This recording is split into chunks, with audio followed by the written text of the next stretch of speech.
Dobrý večer, vážené dámy, vážení páni, milí priatelia a priateľky, milí nadšenci Stredoeurópskeho fóra.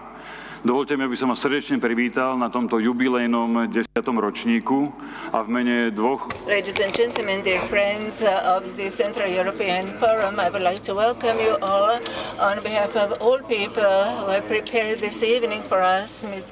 Marta Šimečková and Andrea Bukova.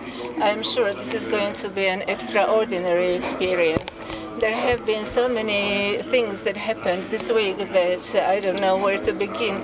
Some of them are so absurd that they are inconceivable almost, but there are also those that fill us with hope and confidence that institutions of our country are able to function. Yesterday, besides great discussions of this forum, the square was filled with and packed with tens of thousands of people who wanted to express their opinion as to the way this country is run. And they made it clear that if we want to make a progress, we have to do things differently.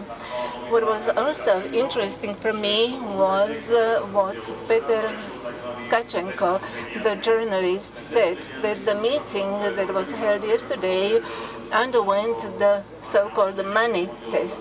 The money test means that the organizers of the meeting had on their account around 4,000 euros on their account, and this sum went up to 80,000 by the end of the week.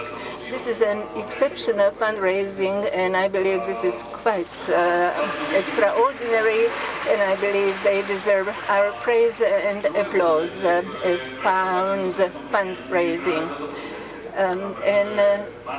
The second test is this meeting, because Andrea and Marta asked for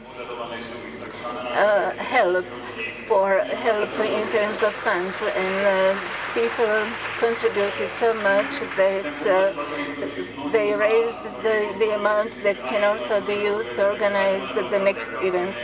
So I would like to thank all of you on behalf of the organizers and on behalf of all of us working in the NGO sector. This shows that people are alive, and this is really great. I must say that there is no George behind this event, and if there is any George present behind this, it's only George, which is the name of the internet provider of the Slovak Savings Bank. I believe that I am not the only one who believes that things got into motion this week. Besides having a packed square, we also saw two ex-ministers being sentenced to imprisonment.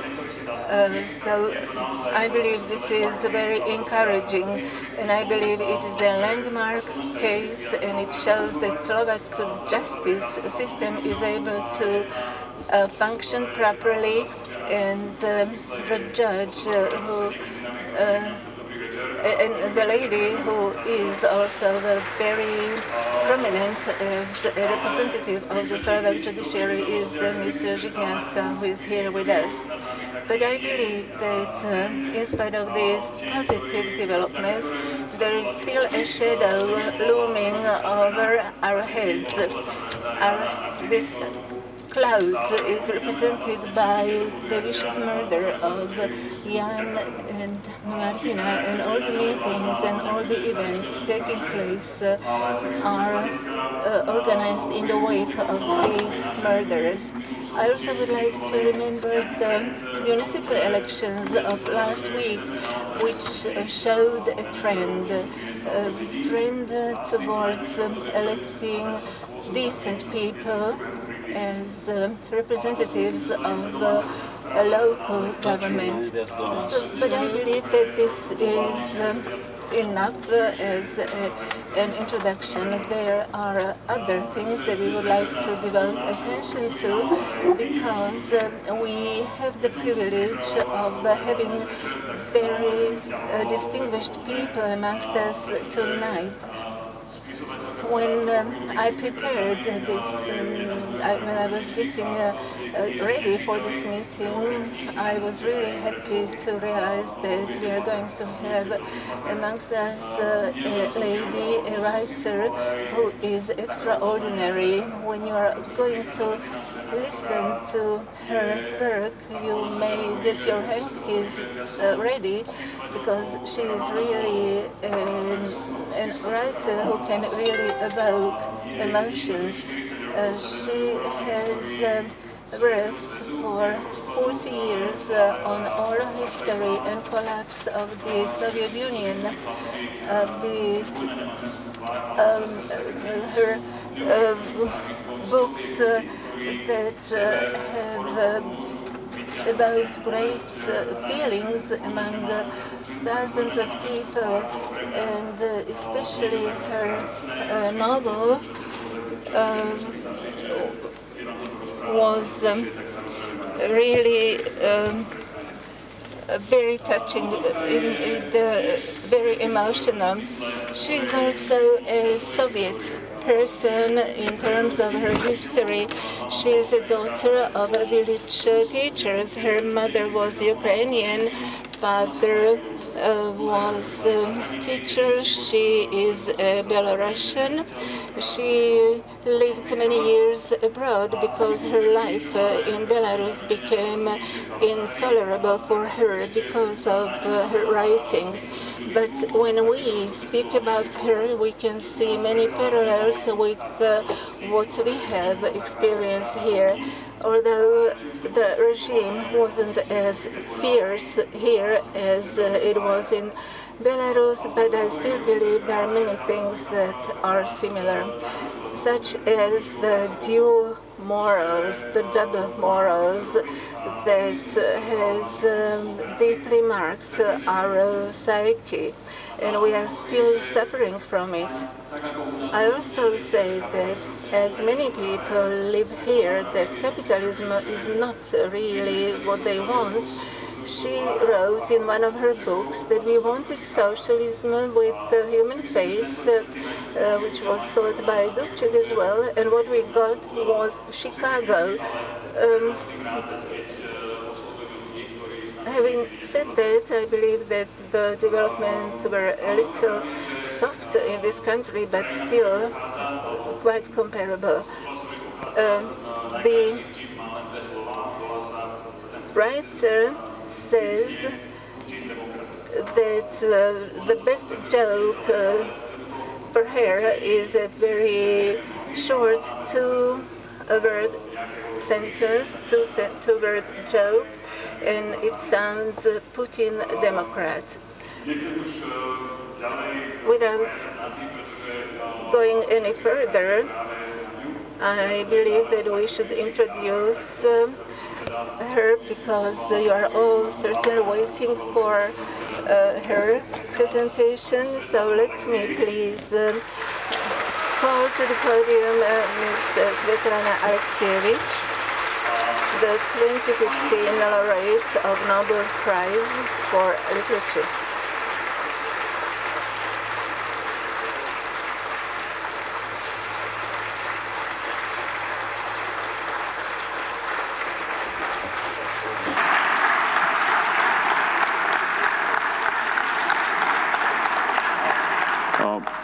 Ja som zabudol povedať, ktorí nezvládate ruštinu. Pani Svetlana bude hovoriť po rusky, takže ktorí ešte ste si nezobrali staničky na preklad, tak sú vzadu, ale bude hovoriť po rusky a sprevádzať ju bude potom naša druhá vzácna hostka, pani Natalie Nougayrède.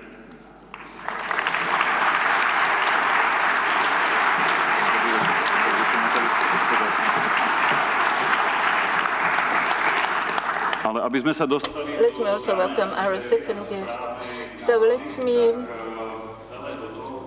remind you of the need to have the earphones.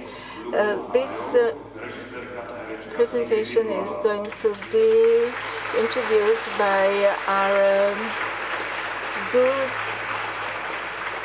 friend and actor, Miss Ingrid Timková.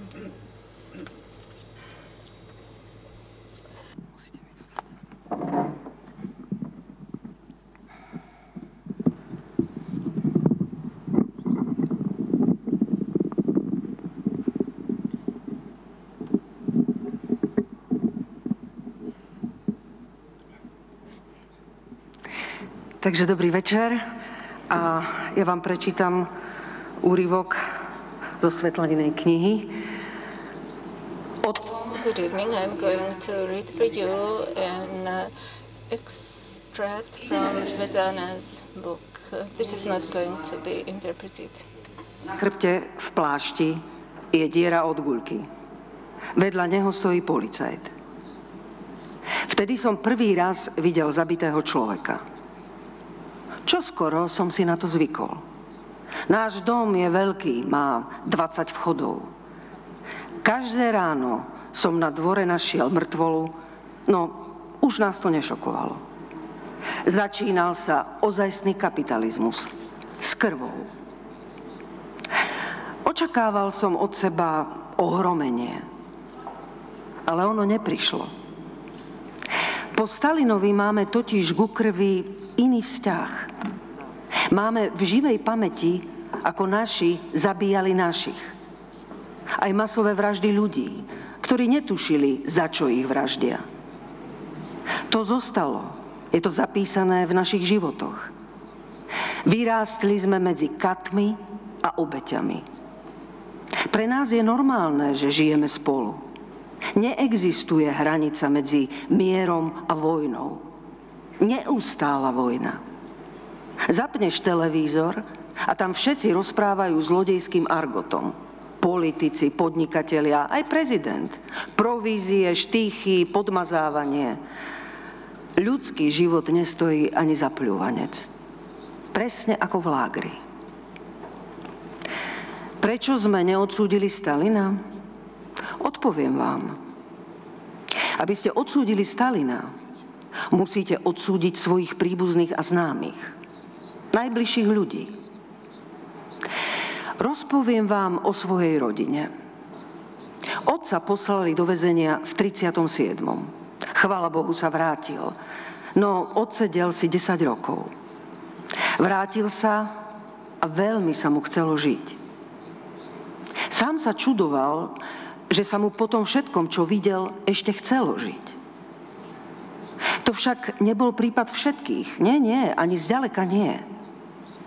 Moja generácia vyrástla s otcami, ktorí sa vrátili alebo z gulagov, alebo z vojny. Jediné, o čom nám mohli porozprávať, bolo násilie a smrť. Smiali sa málo a veľa mlčali a píli a nakoniec sa upili. Druhý variant. Tí, ktorých neuväznili, žili v neustálom strachu, že ich uväznia. A toto všetko trvalo nie mesiac alebo 2, to trvalo roky. Ak vás neuväznili, vynárala sa otázka, prečo všetkých, len mňa nie? Čo robím nesprávne? Mohli vás zatknúť a mohli vás poslať pracovať do NKVD. Strana prosí, strana prikazuje. Voľba to bola síce nepríjemná, ale mnohí si vybrať museli. A teraz o katoch. Obyčajných, nie tých hrozných. Otca udal náš sused, Ujo Jura. Za hlúposť, ako hovorila mama. Mal som 7 rokov. Ujo Jura ma brával na rybačku so svojimi deťmi, vozil ma na koni, opravoval náš plot. Chápete? Portrét kata je zrazu úplne iný. Obyčajný človek, dokonca dobrý, normálny. Otca zatkli a o niekoľko mesiacov na to zobrali aj otcovho brata.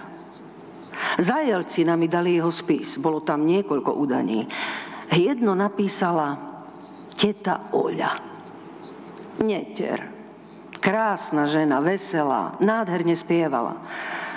Bola už stará, keď som sa spýtal, teta Oľa, povedz mi o 37. Bol to môj najšťastnejší rok v mojom živote. Bola som zaľúbená. Odvetila mi. Otcov brat sa domov nevrátil, zmizol.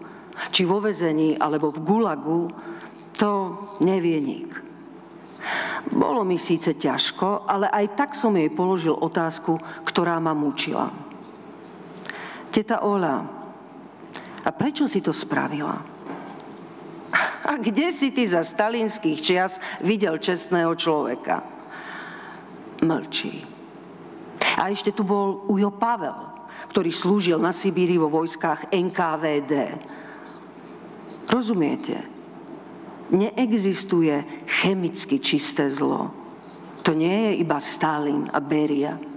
Je to aj ujo Jura a krásna teta Oľa. 1. máj. V ten deň komunisti pochodujú po moskovských uliciach v mnohotisícových zástupoch. Hlavné mesto sa opäť červená. Červené zástavy, červené balóny, červené tričká s kosákom a kladivom. Nesú portréty Lenina a Stalina, portrétov Stalina je viac, plagáty ako váš kapitalizmus sme videli v rakve, alebo červená vlajka na Kremeľ. Obyčajná Moskva stojí na chodníku, červená sa ako lavína valí po ceste. Medzi nimi celý čas prebiehajú prestrelky, miestami vedúce k bitkám. Polícia nie je v stave rozdeliť tieto dve Moskvy. A ja nestíham nahrať všetko to, čo počujem. Pochovajte Lenina, ale bez pocty. Amerikánsky zlodeji a lokaji, za čo ste predali krajinu? Ste hlupáci, bratia. Jelcin a jeho banda nás o všetko okradli. Píďte, obohacujte sa, veď ono sa to raz skončí. Boja sa ľudu priamo povedať, že budujeme kapitalizmus? Všetci sú pripravení zobrať do rúk zbrane, dokonca aj moja mama, žena v domácnosti. A bodákom sa dá urobiť všeličo. Len na ňom nie je pohodlné sedieť. A ja by som tých prekliatých buržuínov tankami drvil. Komunizmus vymyslel Žid Marx. Zachrániť nás môže iba jeden človek, súdruh Stalin. Jeho by sme tak na 2 dni potrebovali. Vystrieľal by všetkých a potom nech si ide ľahnúť naspäť. Chvála ti, Hospodine, všetkých svätým sa pokloním. Stalinské suky, na rukách vám ešte ani nevysla krv. A cárskú rodinu ste na čo zabíjali? Nezľutovali ste sa ani nad deťmi. Bez veľkého Stalina neurobíš ani veľké Rusko. Ľuďom zasrali mozgy. Ja som jednoduchý človek. Stalin jednoduchých ľudí nechal na pokoji. V našej rodine nikto neutrpel. Všetci boli robotníci. Padali hlavy, vedúcich, ale jednoduchý človek si žil pokojne. Červená KGBácka svoloč. Čo skoro začnete ešte rozprávať, že žiadne tábory neboli. Teda okrem pionierských. Môj dedo bol domovník. A môj zememerač. Môj rušňovodič. Pri bieloruskej stanici v Moskve sa začal míting. Dáv burácal. Raz potleskami, raz výkrikmi. Hurá, hurá, sláva. A nakoniec celé námestie začalo a zahučalo pieseň na motív Varšavianky, ruskej Marsejezy, s novým textom. Zvrhneme zo seba liberálne okovy, zvrhneme krvavý, zločinný režim. Potom niektorí zvinuli červené zástavy a poponáhľali sa na metro. Ostatní sa postavili do radu pri stánkoch s pirôžkami a pivom. Začali sa ľudové slávnosti. Tancovali a radovali sa.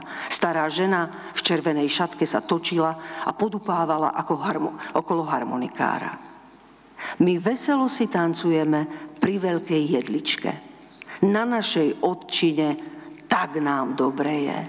My veselo si tancujeme, zvučne spievame a pesničku našu Stalinovi posielame. A pri metre samom ma dohnali opité častušky. Všetko zlé nech sa odjebe a dobré prijebe.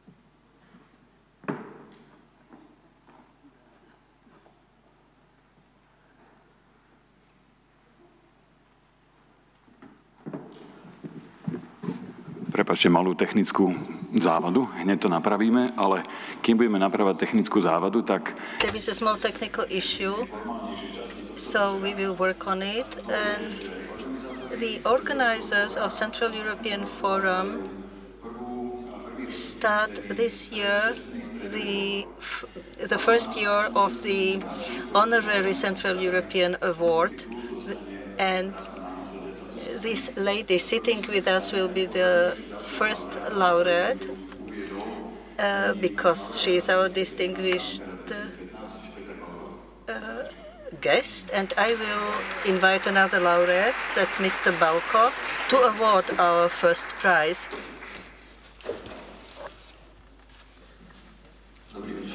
Good evening. Those who are forgotten are those who remind us with their heavy luggage on the bottom of the ocean. They are lost, but they desire to be discovered, to continue living in their stories, in sentences unfinished, in trees which they haven't been able to plant, in old black and white photos, in the corners of cold rooms, or in a homemade drink, in our hearts, in our memories, which will only emerge because those we've forgotten will be with us to protect us against everything evil. My grandfather has lived at the border of Slovakia, Hungary, Morava, and when the Second World War started, he was 6 years old.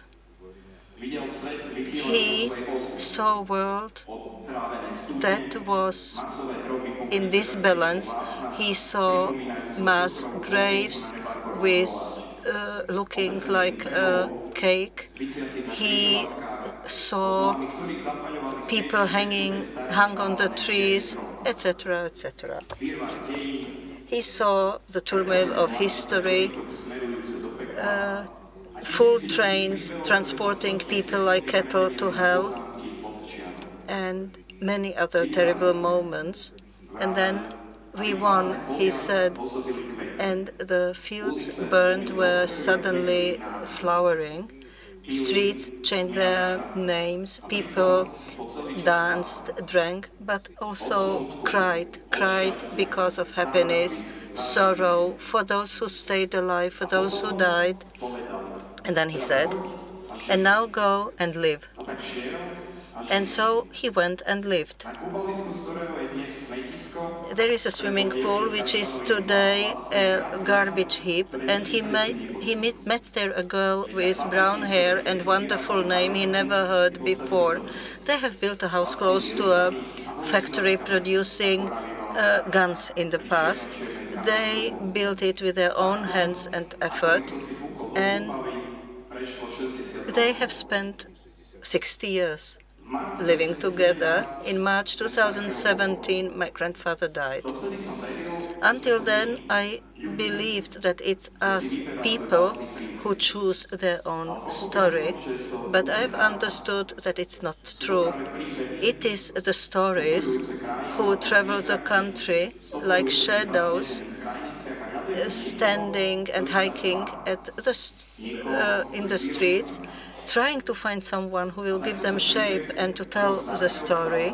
And thus, the story of my grandfather has become my own story. Svetlana Alexievich knows her stories. She is rooting in them, and the stories root in her. She is losing her own body, ego, in favor of those who are forgotten. In the solar system of public history and private tragedies, those who live, were not born, survived, etc. She gives them her eyes, hands, and lips, so that they can see, feel, and talk, so that she can talk, tell their story, how they lived, who they loved, what they dreamt, what they lost, what they will never forget, and what they will never again remember. Their words gestures, silence have become her words, her gestures, her silence. When they cry, she cries with them. When they love, she loves. When they smell blood from other people, she smells the same. When they are dying, she's also dying. Like a person captured in a mirror, she copies our movements and feelings with such a painful accuracy that we, in the end, are unable to say who is in front of the mirror and who is behind the mirror. Svetlana Alexievich is landscape, a seashore, a border in flame of the eastern forest, the last movement of the heart, hurt hands who take out bones of Brussels houses, ruins, pubs.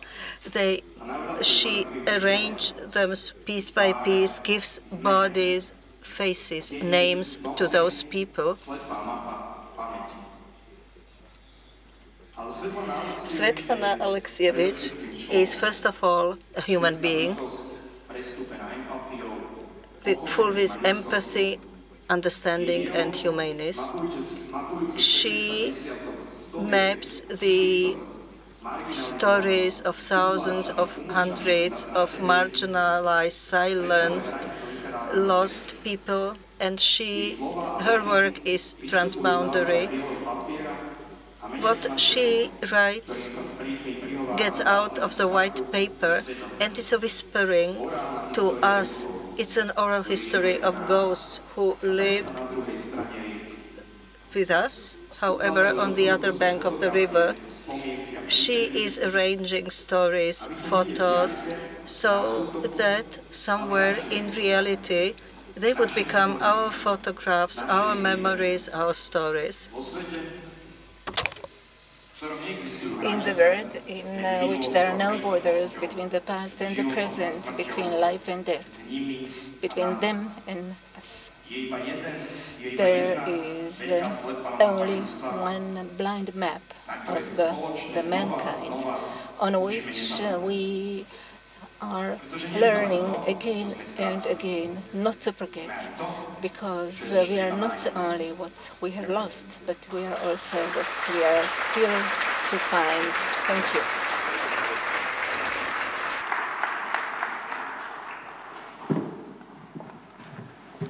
Veľmi pekne ďakujem.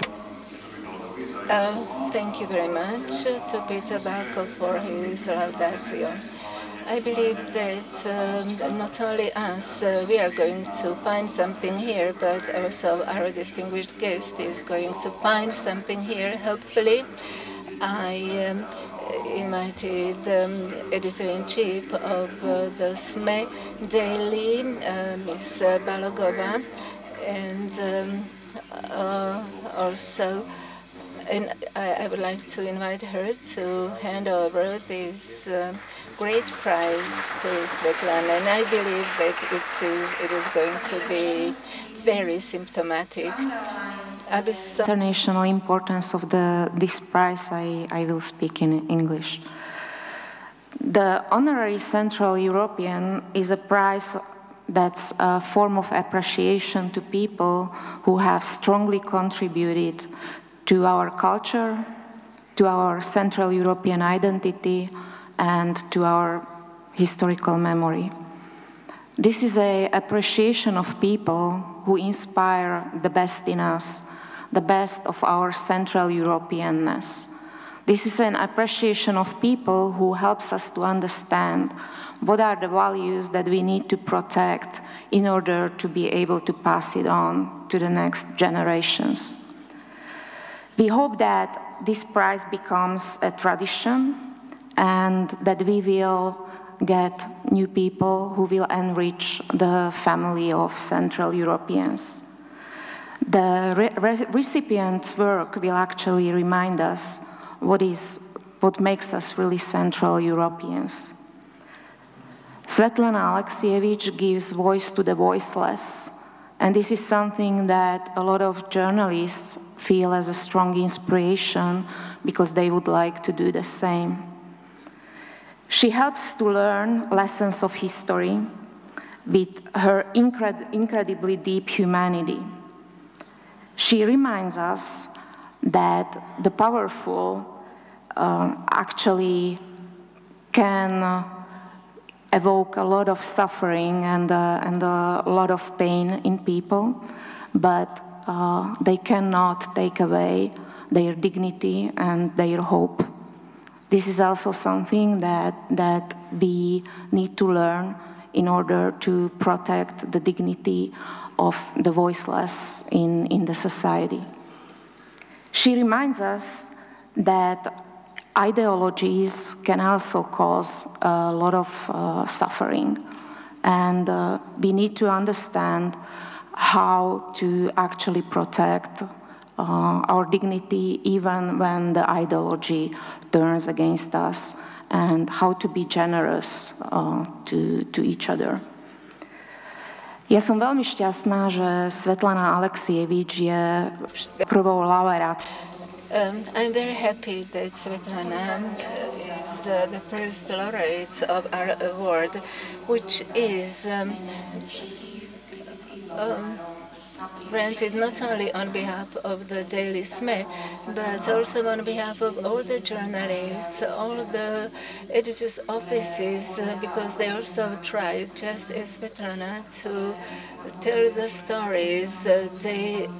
On days off, they want to show us the direction which we should take in order to preserve the true value of Central Europe. Thank you.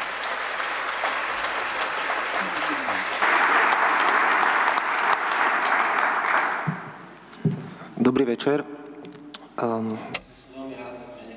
Good evening. I'm very happy that on behalf of the Central European Foundation, 10 years after the Central European Forum was established, we can take part in this very significant event.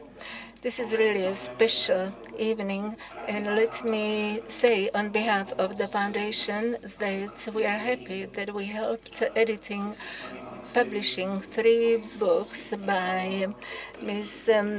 Svetlana Alexievich published by Slovak publishing houses. We consider it important and also necessary to create a space where people can freely, openly communicate with one another, exchange their opinions, their experiences. And it is the way of how to enable people raise their voice. This is sometimes not so common, and it may be quite rare. And she is an admirable. She brings an admirable knowledge of different faiths of people. She conveys the knowledge of many countries, and we are really happy that we can hear these voices here tonight.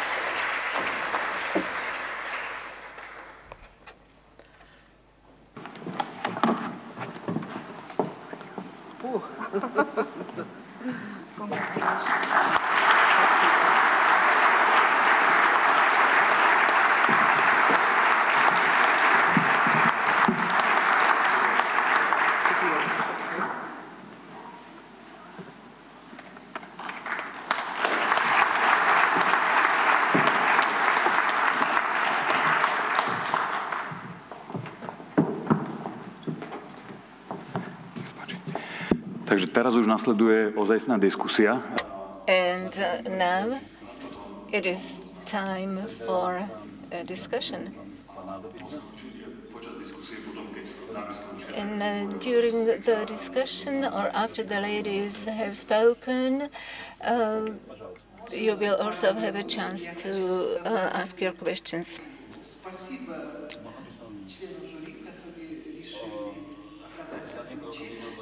I just want to take a few minutes to thank all members of the jury for this award. But I never accept such awards with the feeling that they are just for me, because they are also intended for people who are not amongst us anymore and whose voices I have conveyed. Thank you once again. French, and I understand Russian, but I speak it not very well, so I decided I would speak in English. And I feel extremely privileged to be sitting on this stage next to an author that I admire and I have admired for many years. And what we will do is we will have a 15-minute discussion with Svetlana Alexievich, and then 15 minutes which I would like to use for you, for the questions from the room. So if there's any question you want to ask her, this is your chance, and please, come into the conversation with us. Svetlana, you are a collector of voices. You have collected thousands of tapes of people talking to you, telling you their stories. And now, for a few minutes, we're going to be listening to your voice, and we'll be asking you questions. And I know that often you prefer to listen rather than to have to answer questions, but I'm hoping that you will open up and give us your thoughts. And because this is the Central European Forum, and because we are in Bratislava, and you are not only somebody who helps us see history and how people experience history at a personal level, it's the wonderful effect of your literature is to help us see inside human beings who find themselves in extraordinary circumstances. You help us see history, you help us see people in history, but you are also a voice for those who aspire to freedom, aspire to democratic values, and who fight for them.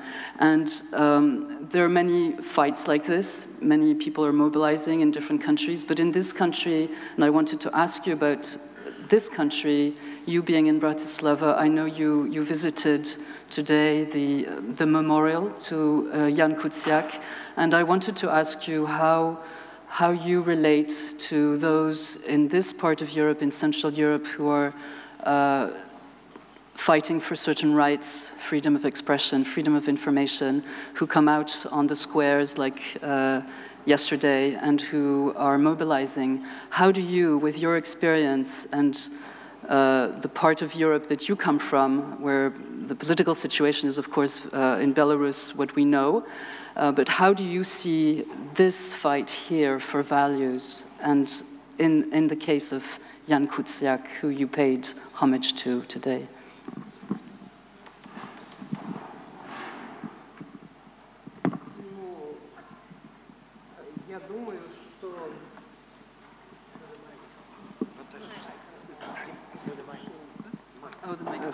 Да. У меня же свой есть. Да.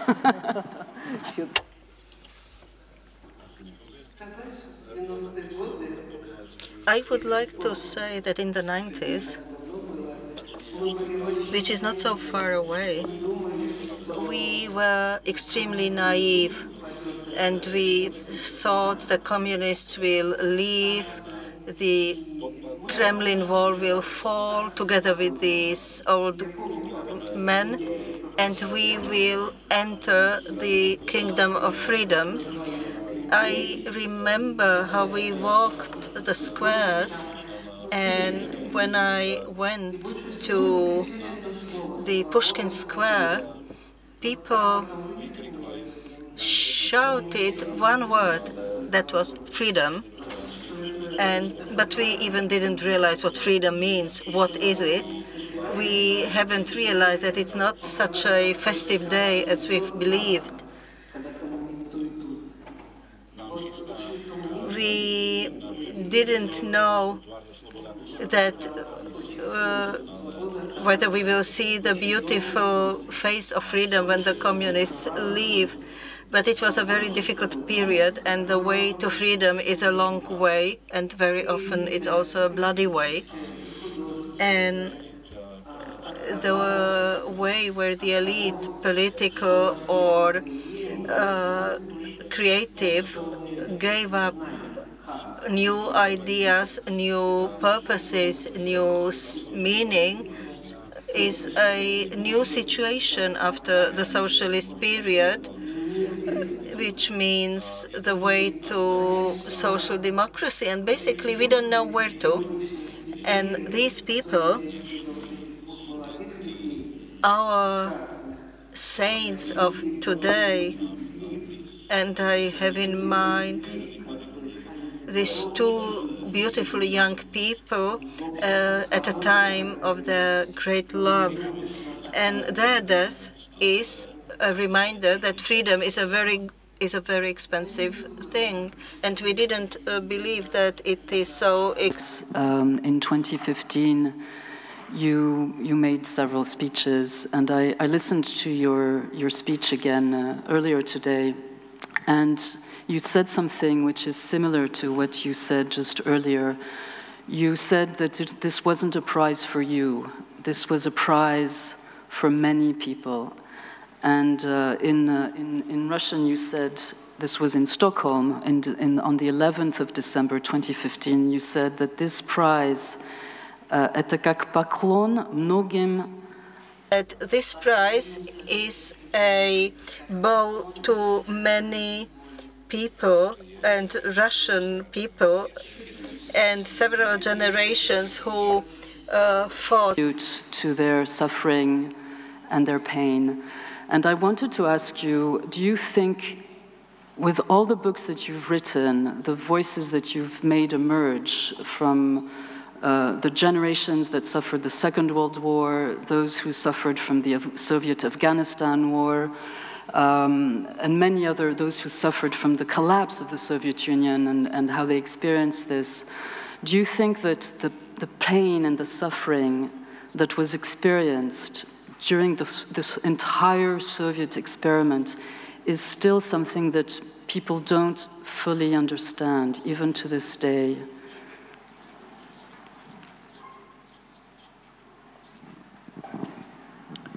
Я думаю, что I believe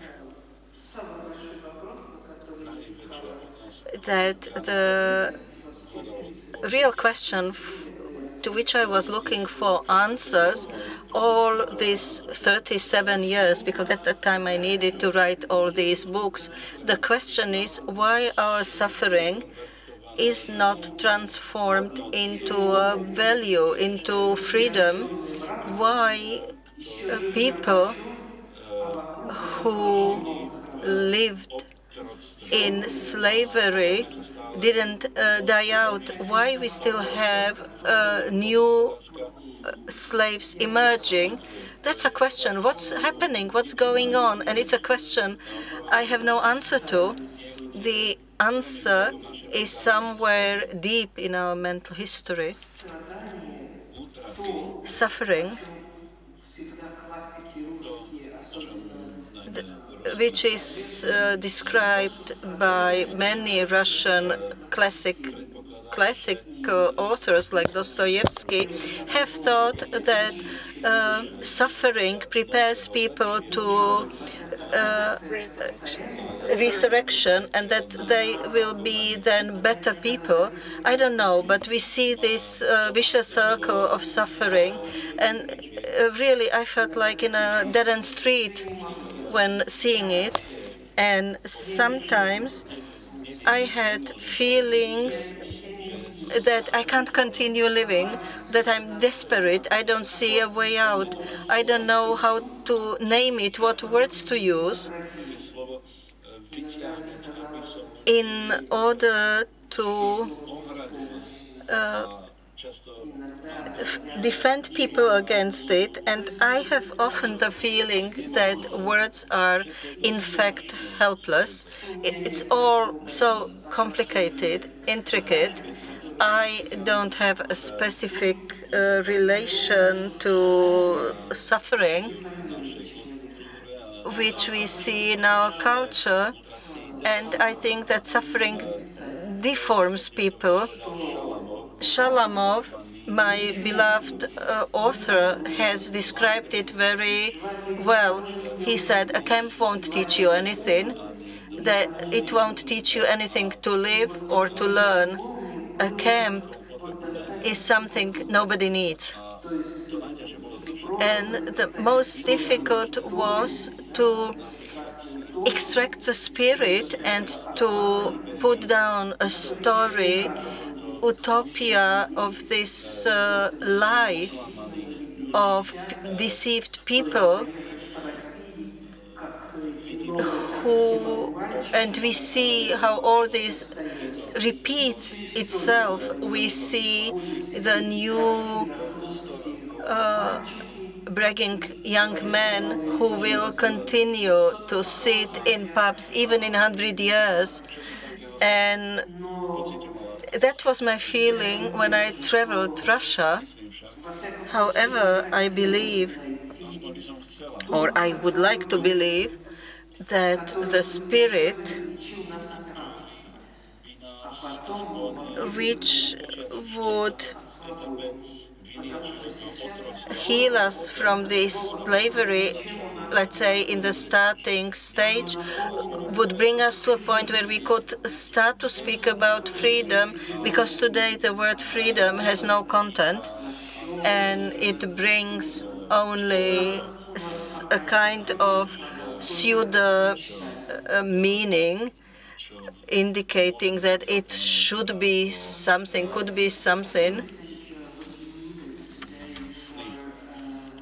Countries like Belarus, a country like Russia to find some of the answers. What do you think is needed today?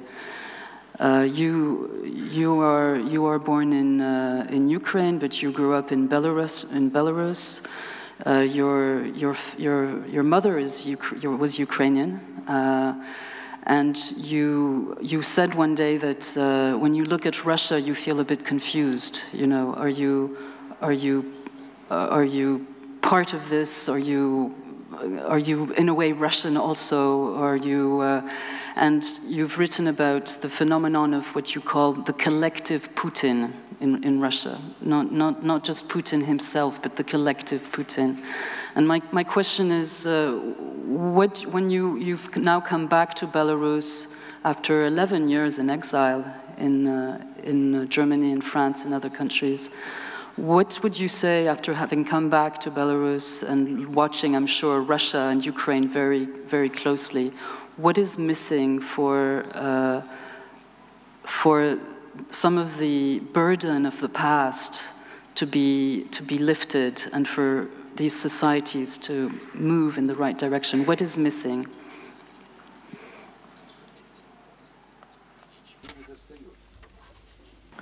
Вы знаете, хороший вопрос, потому что когда я последний... It is a great question, because when after 11 years I last arrived in Minsk, in Belarus, the first year was incredibly difficult, because even Democrats or opposition members, friends who were visiting with me said things that made me really puzzled. And their opinions, their attitudes, their opinions of the values of human life, it was all strange to me. I believe that this was because we were growing up in a culture of violence, and we were so imbued by violence that this culture finds its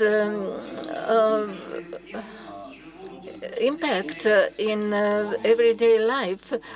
And when people who have lived from the very beginning with such values, such attitudes, find it very difficult to change.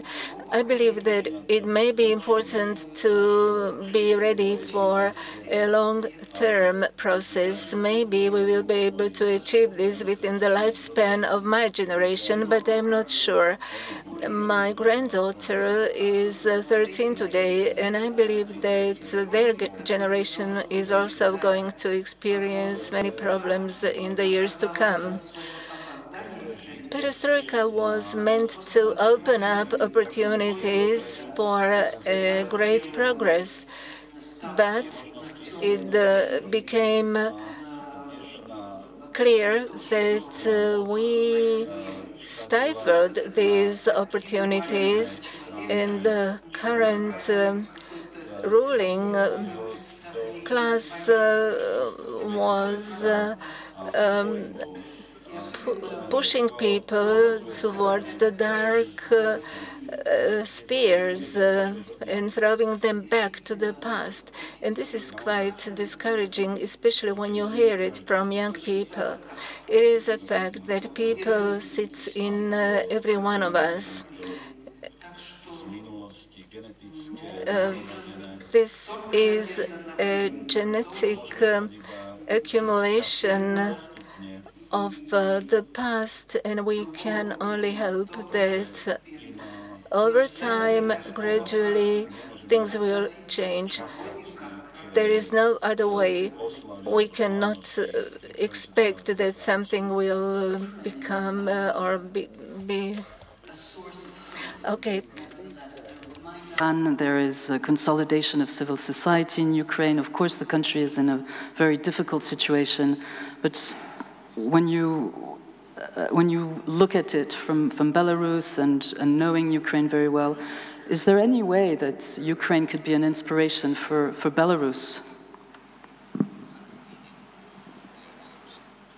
Вы знаете, это вот когда ты...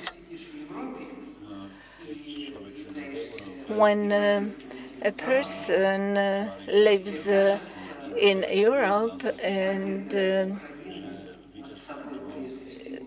considers himself or herself to be a European intellectual, it is very difficult to speak about victory or even mini victory in Ukraine, but still it is an example.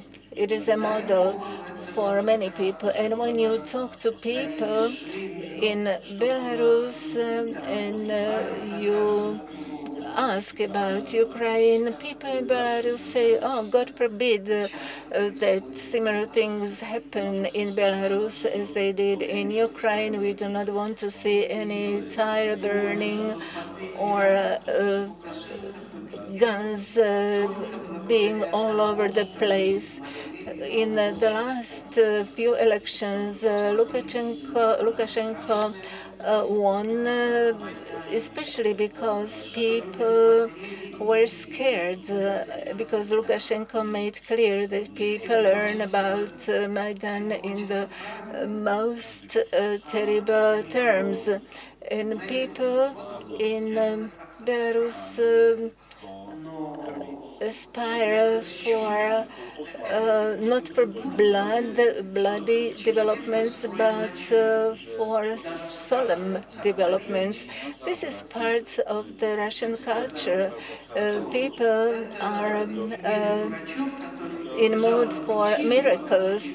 There is a fairy tale called Alexievich. It was about a dumb young boy who was just idling at home, and everything was great. And they asked him why the Tsarin found a liking to him. That's just part of Russian fairy tales. Unfortunately, our problems are deeply rooted in our culture. We do not have awareness of the value of human rights or of the virtues of personality.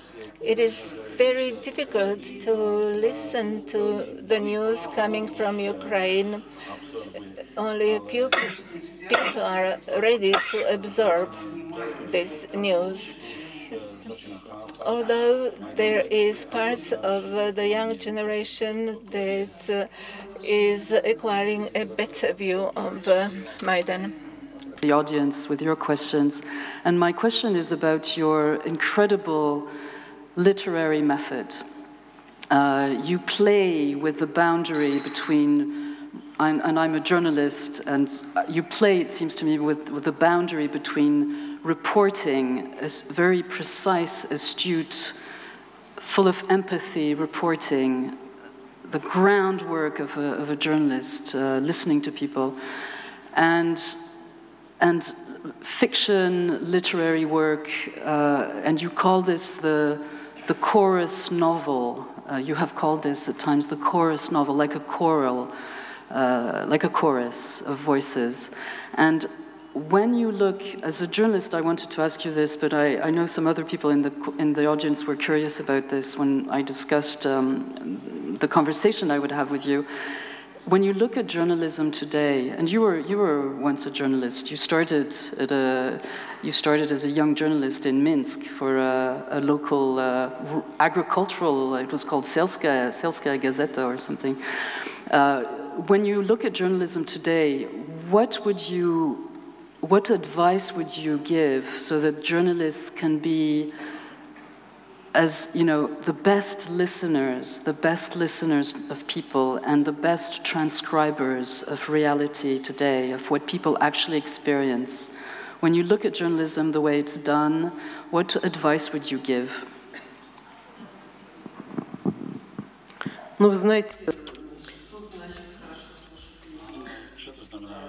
What does it mean to listen to people in a good way?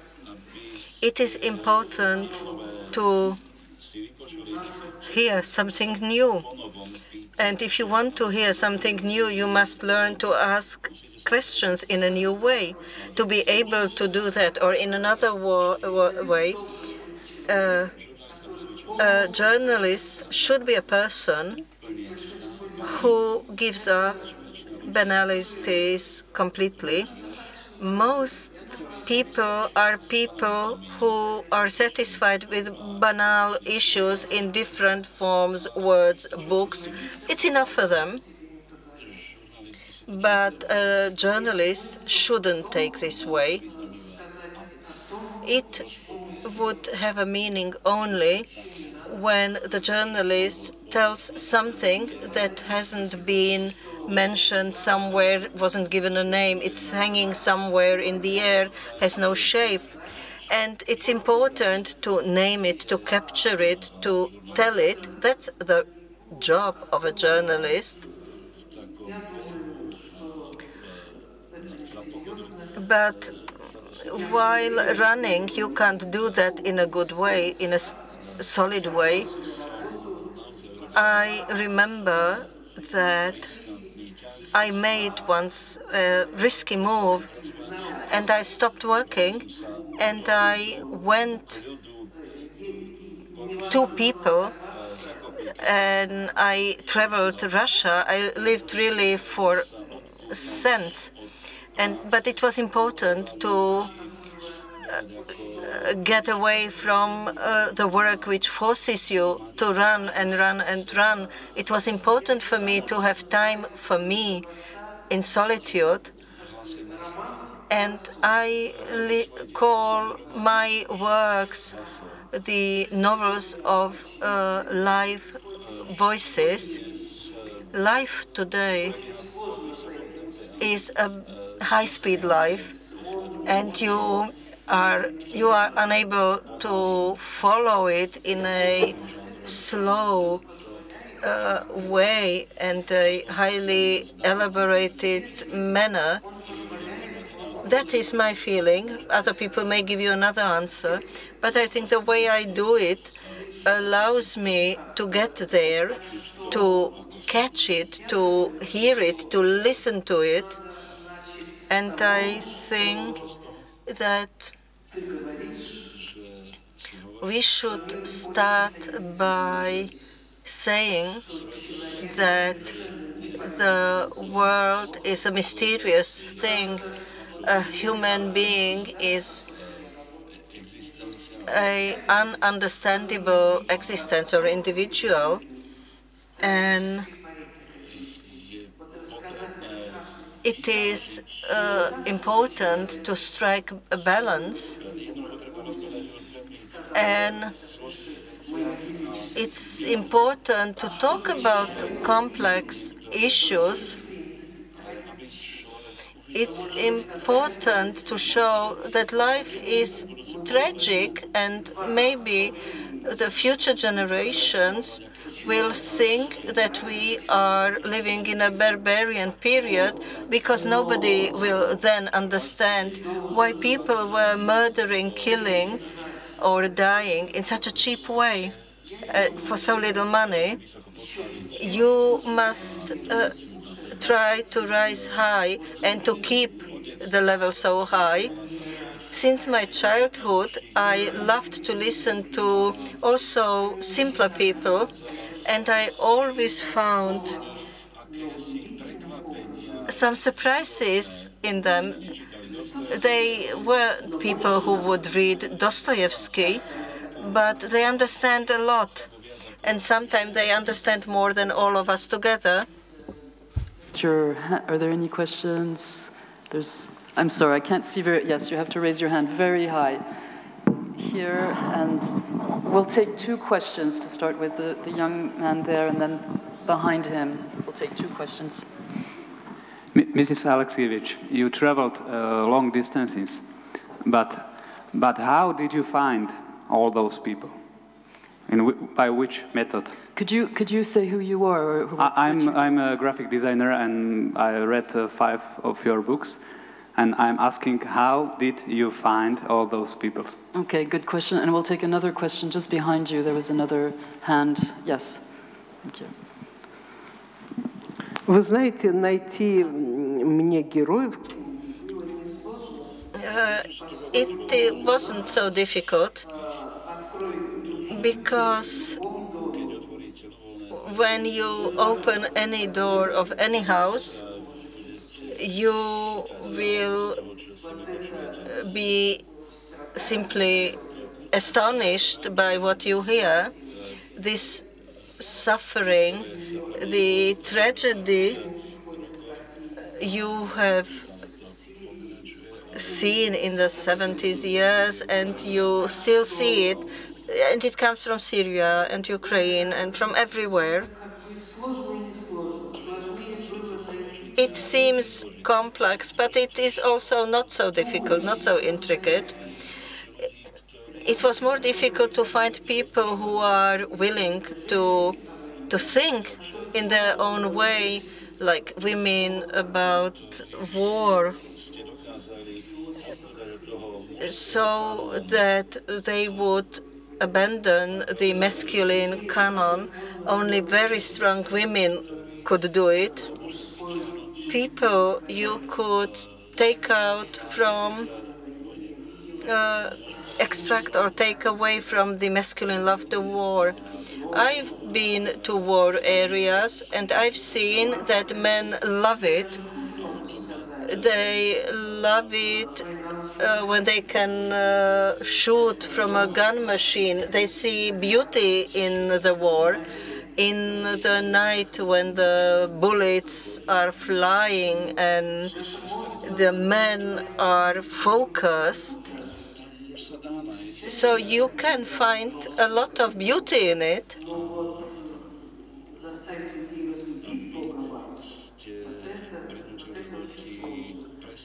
And to force people to stop loving the god Mars, it's very difficult. It's very difficult to take this toy away from man. Therefore, I looked for those people to talk to who think, who deliberate. And sometimes when you approach a woman who speaks banal things, trivial things, and then she says, do you know how I had to walk the field where all the corpses were, and I had to check whether somebody among those are still not alive, because after me there will be another unit, and they will not take care of whether somebody might be still alive. They will just take them away on a truck, and that's it. And so I walk the field, and I see the corpses, hands up, legs I don't know where, watching in the, looking in the skies, and I see the faces, and I see what's behind the face, this shock, as if they had understood a mystery of life. And that is a way you have to look for, to search, and try to capture. Words are the treat for the soul. Thank you very much, and I'm enjoying this very much, especially the part about suffering, when you say too much suffering and pain is deforming people. I deeply believe that Slovakia has many people who are now in this long process of reforming the country. But many of us feel pain and feel this suffering because this is a long road, and often we cannot sleep and we face this pain. You are the woman who is going through a lot of pain by surviving it with your interviews and the people. So the question is, how do you distance from this pain? How do you distance from the suffering of the other? And how would you, or what would you say to us so we don't become deformed by suffering in our country?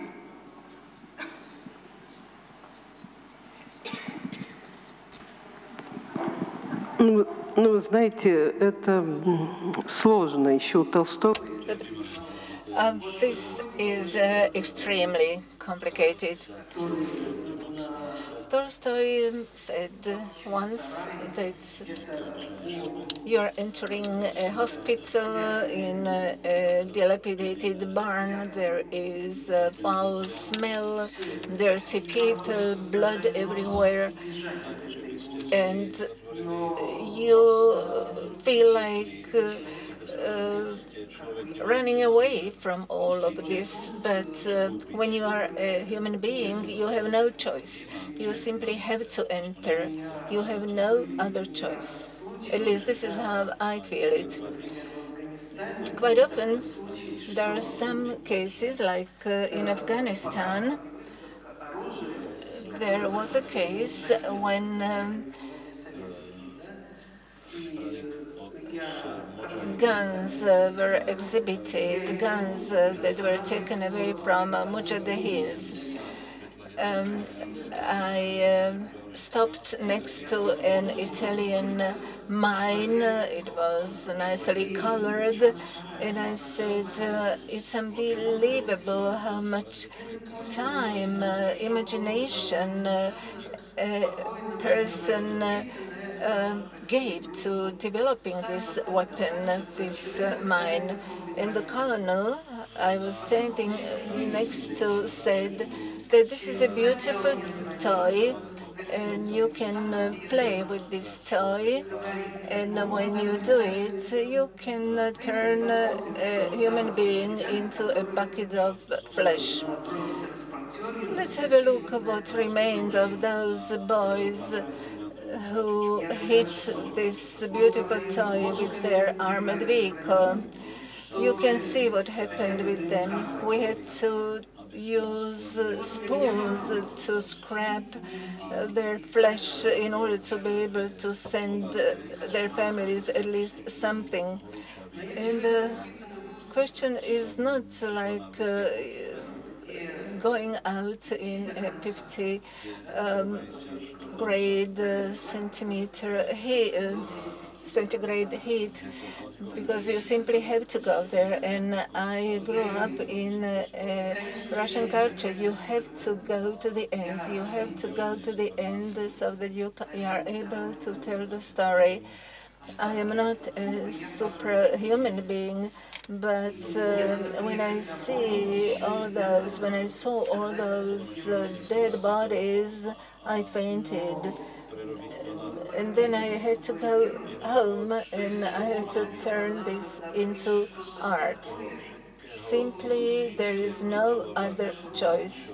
You have to extract something out of this evil situation, something that would strengthen goodness, something that would have a meaning. Why is there all this suffering? These are the questions that were a kind of a defense for me. It was not like a simple girl of Turgenev who painted in a 50 centigrade heat. In Russia today, the lie is in power, and lying is extremely dangerous. What we are getting from Russia most of the time are lies.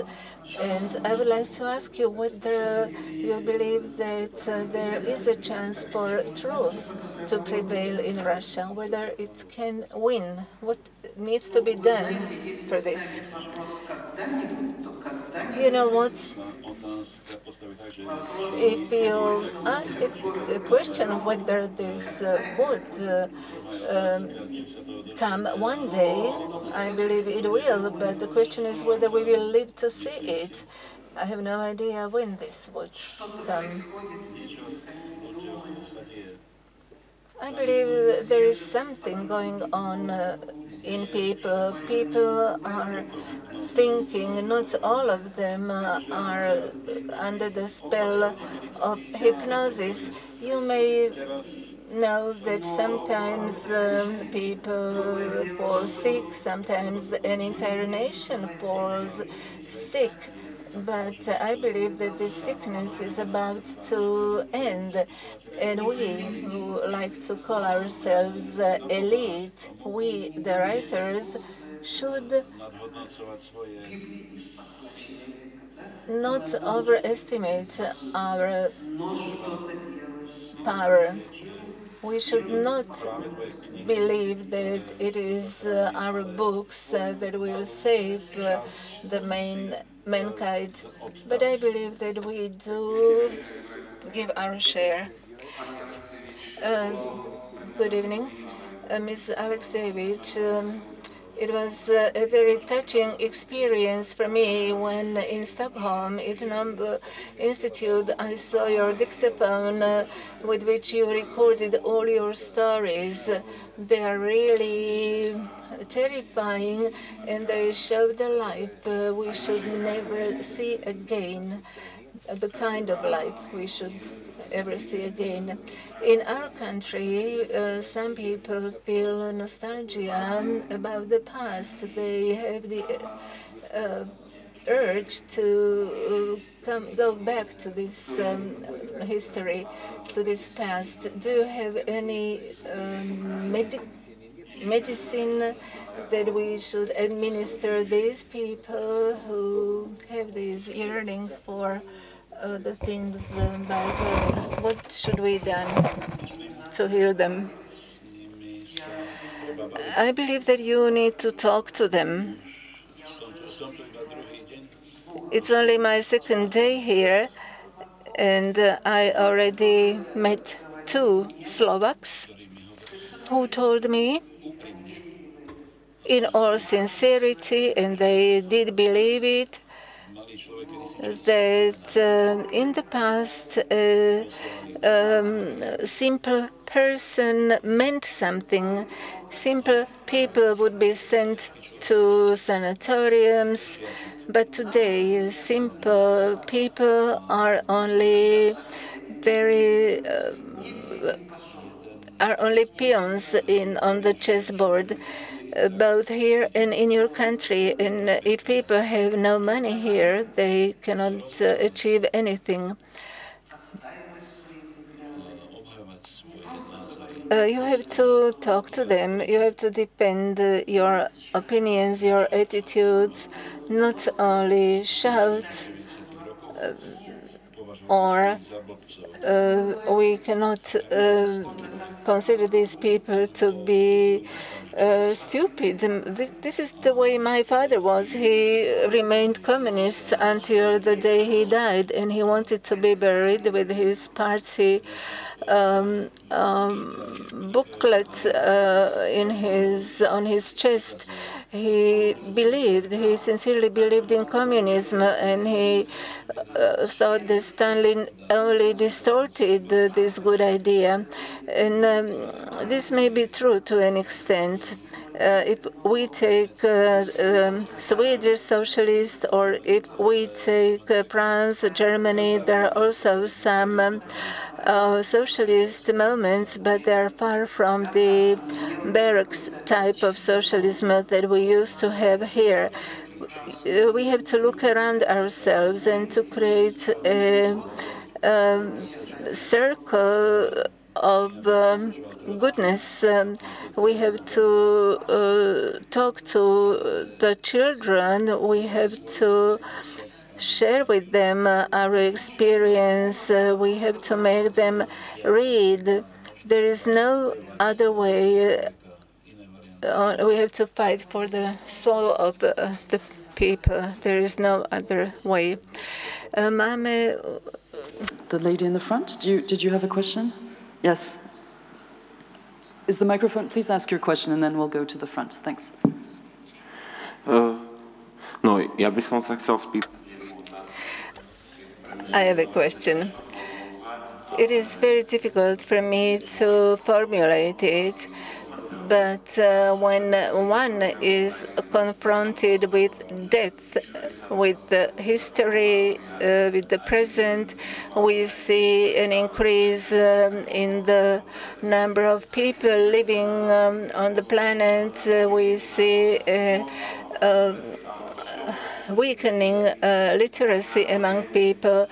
What is your opinion of these developments? I myself believe that people are like a pest on the planet by increasing the population of the growth of the population of the world is acting like a pest on the planet.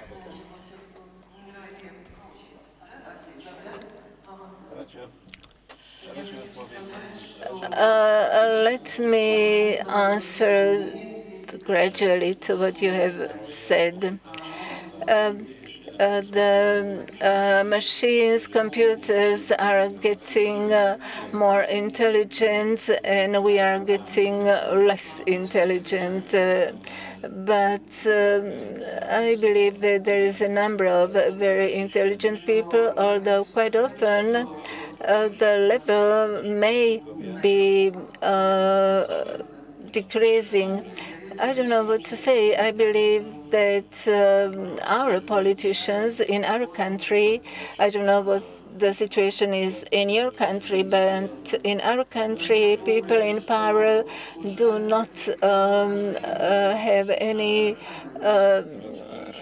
need to use human or to take interest in human sciences. If we want to rescue civilization, only a humanitarian person can do it, because it is necessary to save all living things, not only people. And it is necessary to think about what's going on in this world. And I believe only a humanitarian person can do it. When you spoke about the feelings you had after your return from abroad, it was very interesting for me, and I would like to ask you whether you had any positive feelings at all. And my second question is, when you collect a number of stories, how do you turn them into a novel? I returned to my country, to my home country, because my mother died. At the time, my father was still alive.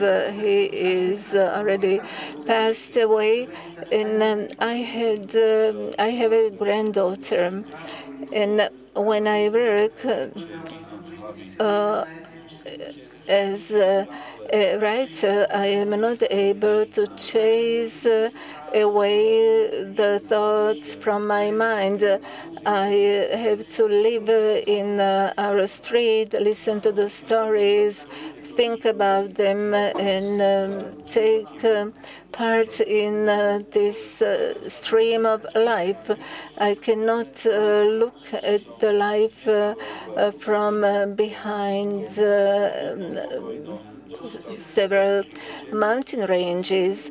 This is why I returned. We learned how to live even in the most terrible conditions. We're not a writer of catastrophes. You did not want to be a writer of catastrophes. You were always looking for words of love. Am I quoting you correctly? You said this. And so I just wanted to say, I think on behalf of the whole room, that we want to send you a few words of love. We admire you and we love you. Thank you very much, Svetlana Alexievich. Please join me in thanking her. Спасибо.